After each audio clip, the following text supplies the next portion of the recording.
Riprendiamo la linea da Griolo, qui a Riolo Terme, e la riprendiamo parlando di meccanizzazione, di nuove tecnologie fondamentali per l'agricoltura, e qui davvero nuove tecnologie sono il presente, perché già lo è, il futuro dell'agricoltura. Qui con me Davide Pirazzoli della Pirazzoli Macchine Agricole, guida autonoma, e lì alle nostre spalle un drone dalle dimensioni ragguardevoli. E questa è l'agricoltura oggi. Questo è il presente, sarà sicuramente il futuro, come è stato per le guide autonome, che molti erano scettici ma ora è indispensabile, soprattutto per i trattamenti, le concimazioni, per gli incroci minimi, per i risparmi, per la fatica dell'operatore, e poi dopo si passa direttamente al drone, che è una soluzione visti anche i cambiamenti climatici, quindi piove sempre più spesso e sempre più spesso è bagnato, non si va in campo, è la soluzione ideale. Ecco, e questo in particolare, tra l'altro appunto dicevo dimensioni ragguardevoli, per quali tipi di trattamenti viene utilizzato, su che colture? Allora, questo qui ha una capacità della cisterna di 1 quintale, nasce per la distribuzione del concime, che sia granulare, tutte le varie tipologie di concime, e poi anche la cisterna per i trattamenti dei fitosanitari. Attualmente in Italia la normativa è un po' restrittiva, però so che è al Senato e partirà la sperimentazione. Infatti so che si sta aspettando che vengano definitivamente sdoganati, cose che in altri paesi già ci sono. I vantaggi sono tanti. I vantaggi sono tanti per la velocità, per il risparmio del prodotto, per, come dicevo prima, per riuscire a entrare in campo anche in condizioni che solitamente non porterebbe, però è anche un utilizzo, non è detto che va usato solo se è bagnato, cioè se è asciutto fa il suo lavoro lo stesso. Quindi. La guida autonoma invece ormai è sdoganata. La guida autonoma. Qui che cosa abbiamo in particolare? Questa qui è una guida che lavora in RTK, questo è un modello, diciamo che è il nostro modello entry, è il modello più semplice, lavora sui 2,5 cm di precisione, e lo montiamo ormai anche su macchine molto vecchie. Questo è un grosso problema, non il fatto che le montiate, il fatto che ci siano ancora delle macchine molto vecchie. Sì, però anche, c'è chi le tiene anche per questioni di cuore. E poi ci monta la guida autonoma. Esattamente. Ok, d'accordo, può essere una scelta. Garden, quindi macchine per il giardinaggio, lavorazioni agricole, lavorazioni forestali, questo è il comparto. Remo Fregnani della Green Motor. Allora, che cosa avete portato qua a Riolo Terme? Noi siamo concessionari a livello italiano della Eco, abbiamo prodotti Eco, Weibank, trince forestali, vendiamo trattori, mezzi agricoli della TAFE, siamo concessionari per la regione Emilia-Romagna, parte Romagna, abbiamo concessionaria Negri, biotrituratori, cipatori di qualsiasi dimensione, abbiamo scavatori a noleggio di piccola dimensione, soprattutto per chi lavora nel giardino per non rovinare il manto erboso. Forniamo assistenza anche il sabato pomeriggio, perché i nostri clienti che acquistano da noi devono avere un'assistenza a 360 gradi. In particolare quello che un cliente chiede alle macchine che acquista o che noleggia, che sia la qualità, che sia la versatilità, che sia la potenza, che sia la sicurezza, quali sono i must? Le nostre macchine hanno una valenza sulla affidabilità e la leggerezza del prodotto, quindi questo cosa comporta l'utilizzatore? Ha uno stress fisico molto inferiore rispetto a quello che possono essere altre macchine, altre condizioni di lavoro. Sui trincia forestali noi abbiamo Weibank, perché? Perché è un prodotto che ha 3 anni di garanzia, assistenza oltre noi proprio ai ricambi, perché adesso la problematica cos'è? Avere i ricambi, avere l'assistenza di non rimanere mai fermo. E qui ad Agriolo come sta andando? C'è interesse? Sì, noi siamo contenti, abbiamo avuto tanti contatti di persone da privati. Droni, guide autonome, pochissimi decibel, macchine a batteria, bene, dimenticatevi tutto questo, qui siamo in un altro pianeta con uno sfondo bellissimo che è quello della Rocca di Riolo Terme.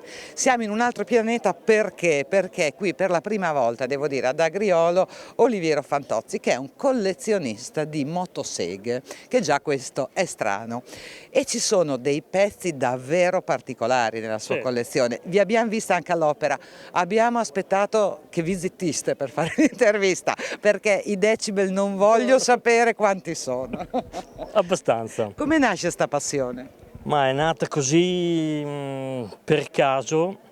perché avevamo segato sulle Dolomiti in una festa e abbiamo visto che la gente era appassionata di vedere e dopo di lì ho detto ma piace troppo sta gente e voglio prendere delle altre motoseghe. Dopo ho trovato un collezionista in Slovenia che smetteva e ne ho comprate perché a casa ne ho altre 50. Ah, beh, vabbè, d'accordo, Sì, allora questo è il meglio. Ma mi dica un po', qua la più vecchia, la più antica, Allora, questa è l'unica in Italia.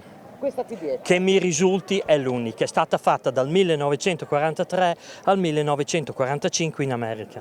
Per 2 anni solo? Solo per 2 anni, bicilindriche e dopo ne hanno fatte così più potenti, ma quella lì è stata fatta solo quei 2 anni lì. E dopo quello che mi entusiasma molto è la rarità, perché questa qui, per dire, è la diesel a testa calda. Ecco, infatti noi qua a Ariolo eravamo abituati già ai landini testa calda Sì. e qua abbiamo anche la motosega testa calda. Sì. Ma come si fa a lavorare con una motosega testa calda? Guardi, è un disastro perché c'è anche il suo polmone del gas in optional, in dotazione. Quell'altra invece che è nella sua cassa originale della Svezia è la prima motosega costruita in Svezia. Si chiama Bebo ed è anche quella... Parliamo sempre degli anni 40-50. 49 e anche là per dire la seconda, anche quella è stata fatta in America dal 48 al 49 solo per un anno e non ce n'è. Quella lì che vede lì sopra, quella è unica al mondo che hanno fatto non con la catena, è un seghetto alternativo ed hanno smesso di farla nel 1956. Io non oso pensare cosa potesse essere lavorare con queste macchine. Le dico la verità, neanch'io. Anche lei che prova solo per le dimostrazioni è proprio... Sì, perché io... però le dico, lì ci sono delle motoseghe talmente pesanti, adesso dopo le faccio vedere, non so per tagliare, perché per tagliare così è un discorso, ma per tagliare un tronco per così diventa il triplo come minimo di fatica e con un peso così non so come potessero fare a usare delle motoseghe di questo genere qui. Poi c'è un'altra molto particolare e qui chiudiamo che di seghe ne ha 2 e a che cosa serviva?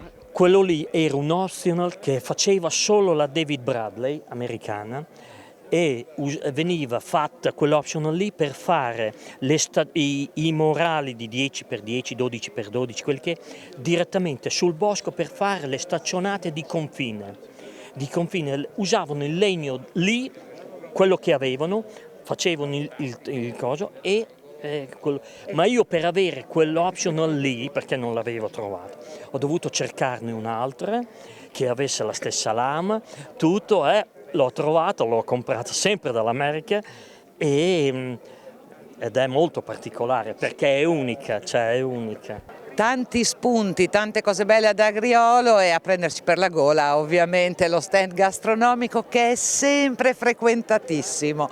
E allora sono qua in compagnia della sindaca che è Federica Malavolti, che l'abbiamo già incontrata e conosciuta, e Loretta Donatini, che è lei che segue per la Proloco tutta la parte anche gastronomica di Agriolo, e poi il presidente della Proloco Valeriano Solaroli. Allora, sindaca, Agriolo è sempre una bella manifestazione e mi sembra che stia andando davvero tutto molto bene, tantissima gente, tutti entusiasti. Esatto, sta andando veramente bene, tantissime persone, siamo nel cuore praticamente di tutto quello che è la gastronomia per Agriolo ed è veramente bello vedere che ci siano così tante persone che hanno voglia di stare insieme proprio qui su questi tavoli per godere della cucina che viene preparata da tanti volontari che provengono da associazioni diverse che però si uniscono per dare una mano a questa bella manifestazione. A proposito di volontari e di cucina, allora datemi anche un pochino di numeri. Quanti sono i volontari che qui lavorano, che stegamano, che impiattano, che servono e quante le cose che preparate? Allora, secondo me non si riesce a contarli esattamente, però sono veramente tanti. Io mi occupo principalmente della parte per i volontari. di organizzare la sala per i volontari, che in modo che dopo che hanno lavorato vengono a ristorarsi da noi. Beh, mi sembra anche giusto e doveroso, perché va bene, d'accordo, sono volontari, lo fanno con passione, però qualcosa da mangiare, che ci sia anche per loro, anche perché i vostri menù, cioè anche quello che c'è qui, sono veramente cose davvero buone. Io ho fatto anche in altre occasioni dei giri nelle cucine, cioè davvero ci prendete per la gola. Tra l'altro a lei si deve anche l'ideazione di quello che è stato il menù, che poi abbiamo visto nel dettaglio in occasione della cena di gala di presentazione di Agriolo, insomma, quindi prodotti del territorio assolutamente sempre. Assolutamente, è la prima cosa, la cosa principale. E con l'Istituto Alberghiero si collabora già da tanti anni per la cena di gala e insieme si decide cosa mettere nel piatto. Allora, visto che io dopo poi una sosta anch'io la faccio, una sosta tecnica, diciamo così, cosa mi consiglia?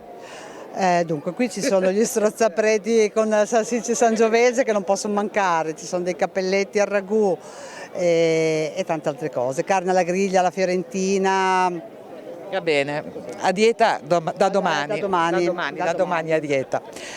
Valeriano Solaroli, presidente della Proloco di Riolo Terme, una rinnovata collaborazione anche con Fatagri, e mi sembra giusto che in un paese che non è grandissimo, Riolo Terme, si lavori tutti assieme. Quello era la prima cosa che abbiamo pensato quando abbiamo preso l'incarico, insomma, ecco. La Proloco è quella che deve tenere insieme tutti. Perché e siamo partiti così, Ecco, e continuiamo a farlo, hai capito? Tutti insieme per Riolo Terme, per la riuscita di questa manifestazione.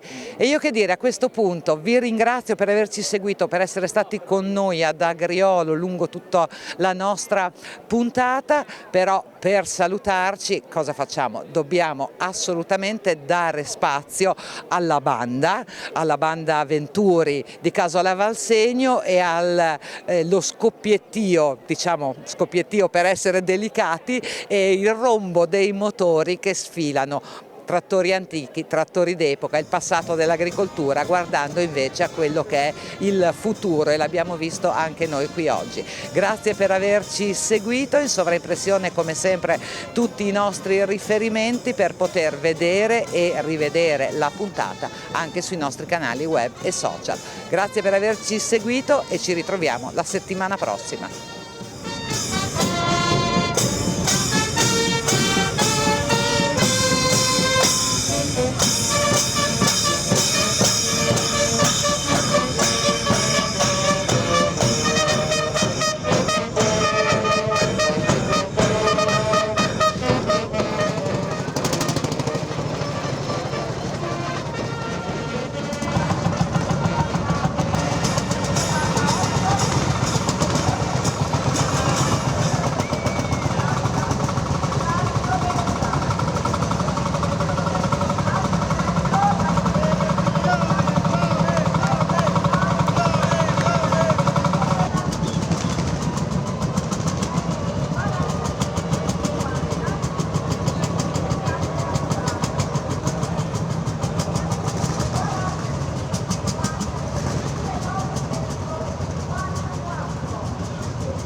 In collaborazione con